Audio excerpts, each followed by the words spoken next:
High, অনেক দিন gap নিয়ে তারপরে আমি আজকে আবার একটা শর্টস আপলোড করব ভেবেছি। তো আজকে রবিবার, এখন বাজে দুপুর 2:30। তো বাইরে মারাত্মক মারাত্মক রোদটা তোমাদের একবার দেখাই যে ঠিক এই পরিমাণে রোদ বাইরে। রোদটা ধোকা দিয়ে দিল, ঠিক ওই টাইমে রোদটা কমে গেল যে টাইমে আমি ব্যাক ক্যামেরাটা করলাম। তো যাই হোক, আকাশটা দেখতে খুব সুন্দর লাগছে আজকে। তো বাইরের অবস্থা ভীষণই খাতারনাক, ভীষণ ভীষণ খাতারনাক। এই যে রোদটা ভীষণ বেশি। তো যাই হোক, এখন যাব একটু হেয়ার কাট করতে। আমার চুলের অবস্থা ভীষণ খারাপ, মানে স্প্লিট এন্ডস হয়ে গেছে, কালকে খেয়াল করলাম। তো চলো যাই, চুলটা কেটে আসি। আর দুপুর 2:30 থেকে চুল কাটা না হওয়া অবধি পুরো সময়টা আমি তোমাদের সাথে আছি। তোমরা প্লিজ ভিডিওটা শেষ অবধি দেখো।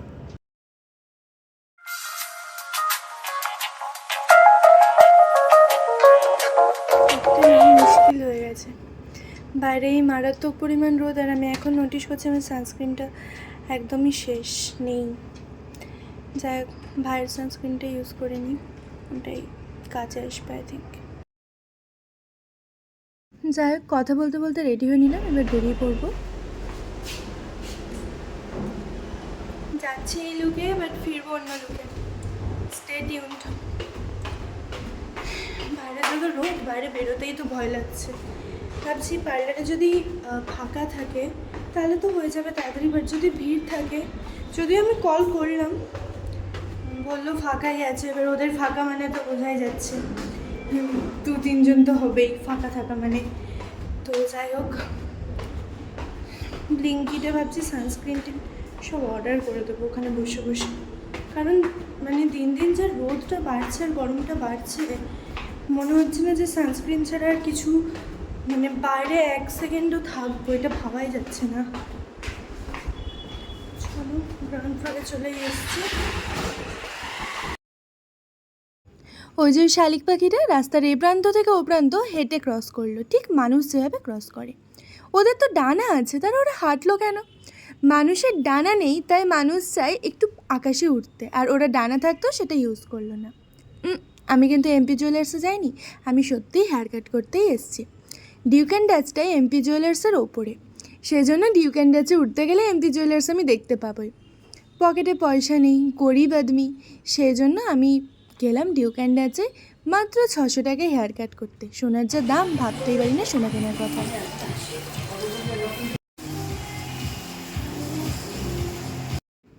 আমার হেয়ার কাটটা যে করছিল সে না আমার হেয়ারটা ওয়াশ করার সময় ভীষণ সুন্দর করে ম্যাসাজ করে দিচ্ছিল। মাথায় তো এমনিই কেউ হাত দিলে আমার ঘুম পেয়ে যায়, আর ওখানে তো মনে হচ্ছিলো আমি ঘুমিয়েই পড়ি। দাদার হাতটা সত্যিই ভীষণ ভালো, ভীষণ সুন্দর ম্যাসাজ করে দিচ্ছিল। তো যাই হোক, আমার হেয়ার ওয়াশের পরে এবার আমি চলে যাচ্ছি আমার হেয়ারটাকে কাট করতে। খুব স্বাদ করে হেয়ারটাকে বড় করেছিলাম জানো তো, কিন্তু স্প্লিট এন্ডের চক্করে হেয়ারটা এতটাই আমাকে ছোট করতে হলো যে রীতিমতো গায়ে লাগছে। তবে বড় কোনো পার্লারে গিয়ে বা স্যালনে গিয়ে যদি হেয়ার কাট করি তার কিন্তু একটা নেগেটিভ দিক আছে। নেগেটিভ দিকটা হলো এই যে ওরা যেভাবে হেয়ারটা সেট করে দেয় সেটা কিন্তু পরের দিন হেয়ার ওয়াশ করার পরে সেই জিনিসটা কিন্তু আর পাওয়া যায় না। সেজন্য আমি সব কটা ভিডিও করে নিয়েছি, কী করে করা যায় আমিও শিখে নেব। It's my final look. থেকে বেরিয়ে মনে হচ্ছে আমি আগুনের মধ্যে ঢুকে গেছি। যাক, যতই আমি হেয়ার কাট করাই, আমি বাবা এখন চুল বেঁধে তবে বাইরে যাব। স্যালনে গিয়ে সময় পাইনি আমি ব্লিঙ্কিট থেকে অর্ডার করার, তাই একটা নিয়ারেস্ট আমার পার্পেলের একটা স্টোর ছিল, তো আমি সেখানেই ভাবলাম কিনে নিই সানস্ক্রিনটা। তো যাই হোক, সানস্ক্রিনের সাথে আমি একটা বডি মিস্ট ইউজ করে আমি সেটাও কিনলাম। আর তোমাদেরকে আমি শেষে বলছি কি হয়েছে আমার সাথে। বাড়িতে আসার পরে আমি যেমন আমার লুক, মানে আমার হোল লুকটা চেঞ্জ করে এসেছি, বেরোনোর সময় যেরকম রোদ ছিল ঠিক তার উল্টোটা, অতটাই মেঘ হয়ে গেছে জানো তো। তো যাই হোক, আমি এই প্রোডাক্ট দুটো বাই করেছি। ডট অ্যান্ড কের একটা ওয়াটারমেলন সানস্ক্রিন, যেটা আমি ব্লিঙ্কিট থেকে ছোটো ভার্সনটা অর্ডার করেছিলাম আমার স্কিনে স্যুট করবে কিনা জানার জন্য, এখন আমি বড়টা অর্ডার করেছি। আর আমি আরেকটা এই যে বডি মিস্ট ইউজ করতাম অ্যাকচুয়ালি, তো অনেক দিন ইউজ করা হয়নি, তো এখন আমি সেটা ইউজ করবো বলে আবার কিনেছি। তো আমি ভেবেছিলাম মেবি ব্লিঙ্কিটের দাম বেশি লাগবে, পার্পল স্টোর থেকে গিয়ে কিনে নিই।